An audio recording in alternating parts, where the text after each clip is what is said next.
station.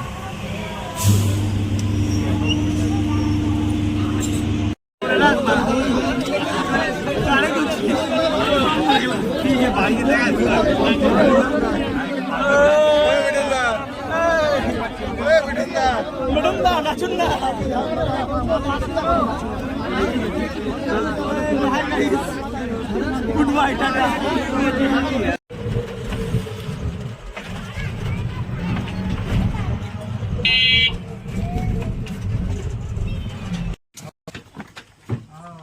আপনি কে হন বাড়ি? আমি ওর বাবা।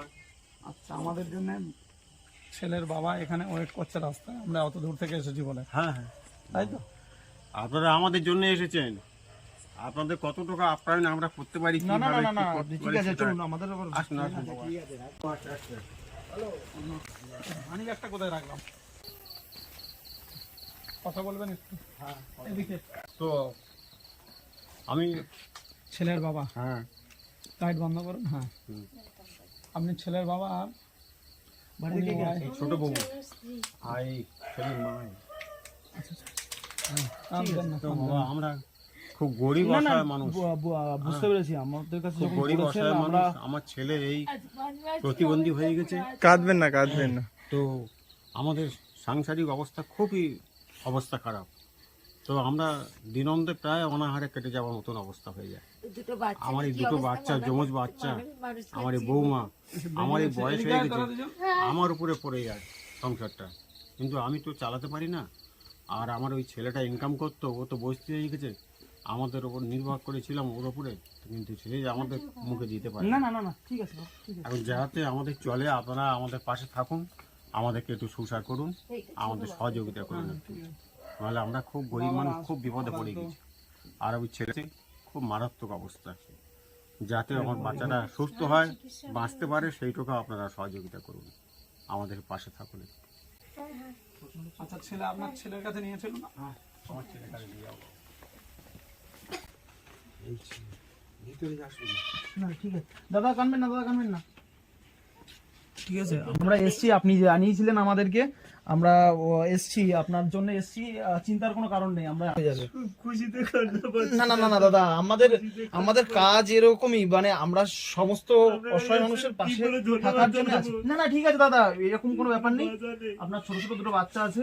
হ্যাঁ, আর কি বলবো, সবারই তো বাড়ির পরিস্থিতিও খুবই খারাপ। বাড়ির পরিস্থিতিটা সত্যি খুবই খারাপ। হ্যাঁ, শুয়ে আছেন, কি বলবো, আমার বলার ভাষাই আর কি খুঁজে পাচ্ছি না। একটু কথা বলতেছি, আমরা তো করে নাম্বারটা পেয়েছি। ঠিক আছে দাদা, এমন করে সব লোকের ঠিক আছে, আপনি কাঁদবেন না দাদা। কোনো লোক আমার পাশে যে আসছে না কেউ। আমরা যতটা সম্ভব আপনাদের সাহায্য করার চেষ্টা করব, আপনি কাঁদবেন না। 2 মিনিট একটু হাঁটতে পারি তো, যারা হাঁটতে পারি না না দাদা, ঠিক আছে। দুটো পড়ে যায় যাদের বাড়ি বৌমার লক্ষ্মীর ভান্ডার পায়, উনি 1000 টাকা পায়, তো ওনার 1000 টাকা টুকটাক বাজার করি আর কন্ট্রোলের চাল কোনো রকমে চালাই। আর বৌমার 500 টাকা নিয়ে বাচ্চাদের পড়াতে দিই। আমাকে ডেকে বলছে, ও কাকিমা ওরম বললে হবে না, তুমি 600 টাকা করে দেবে না। ও বাপ তো একদম বেকার, কিচ্ছু করতে পারে না 5 মাস। তা আমি আবার গায়ের দুধও খোলা দুধ দিয়ে শোধ করতে পারবো। তা চুপ করে দেখ, তুমি তো আমাকে 500 টাকা কেটে নিতে বলেছিলে, যে তোমার ছেলের অবস্থা আমি নিয়েছি কি, আমি তোমার হাতে এনে দিয়ে দিয়েছি। আর তখন চুপ করে থেকে বলতেছে, তাহলে দুধ দিয়ে শোধ করবে এখন, আমি তো দুধ মাত্র 5-6 মাস বাকি আছে, দুধ দিয়ে তাহলে দেরি করো।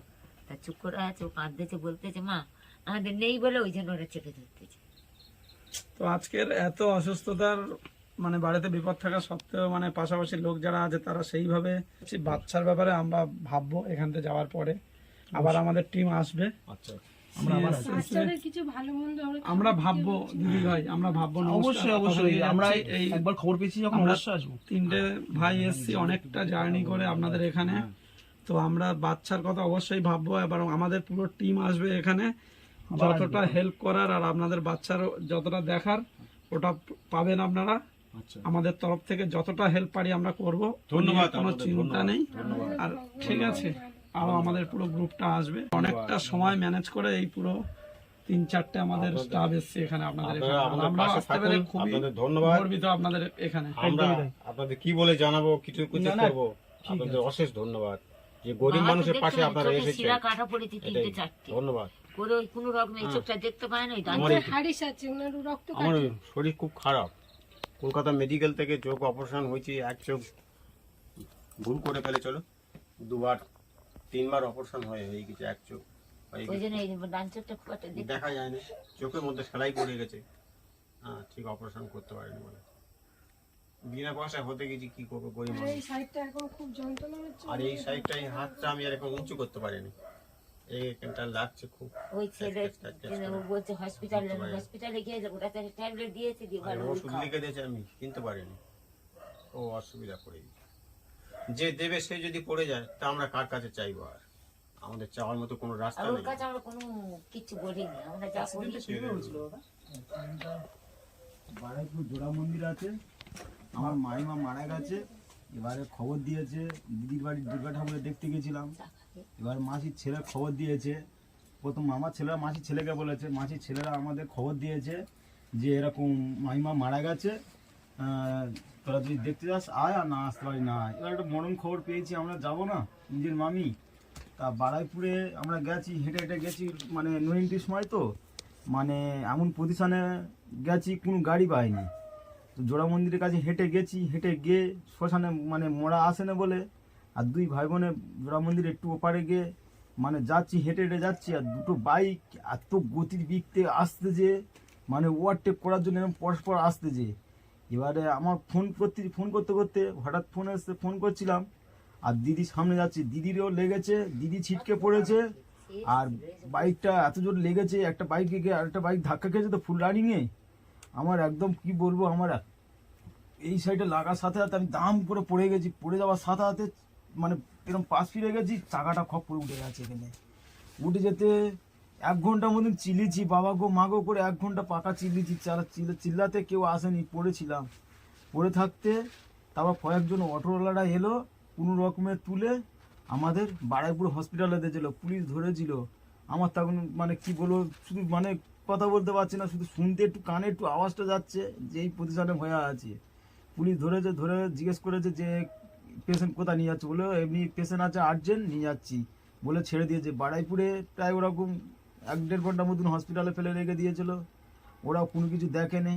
শুধু আমার নিঃশ্বাস টোকা শুধু পড়তেছে আর উঠতেছে, শুধু হ্যাঁ ওই দমটা পড়তেছে, আর কোনো কিছু কথা বলতে পারতেছি না, এত পরিস্থিতি শুধু দেখতে পাচ্ছি সব কিছু, মানে কোনো কথা বলতে পারতেছি না।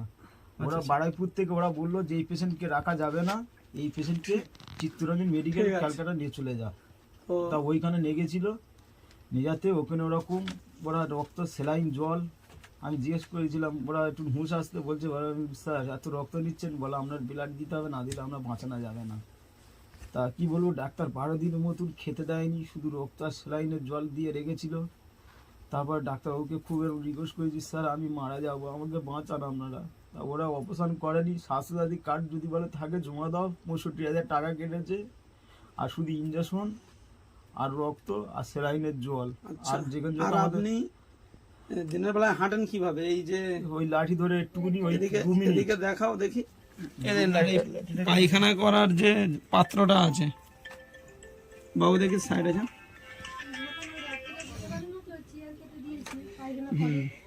এটা হলো আপনার হাঁটার যন্ত্র। হ্যাঁ, ওকে, ওই লাঠিটা একজন দিয়েছে, একটা মিলিটারি পুলিশ একটা বেল পাঠিয়ে দিয়েছিল। তার ওই আছে, কাগজ আছে, যে পার্টি ছিল বাইপোস্ট করে টাকা দিয়ে যাচ্ছি, এখানে 2000 টাকা আছে। হ্যাঁ আচ্ছা, এই টাকাটা দিয়ে গেলাম, আর আমরা আবার আসবো, অবশ্যই আসবো। ধন্যবাদ। হ্যাঁ, আমাদের গ্রুপ আসবে আবার, এসে আমরা আবার সাহায্য করবে।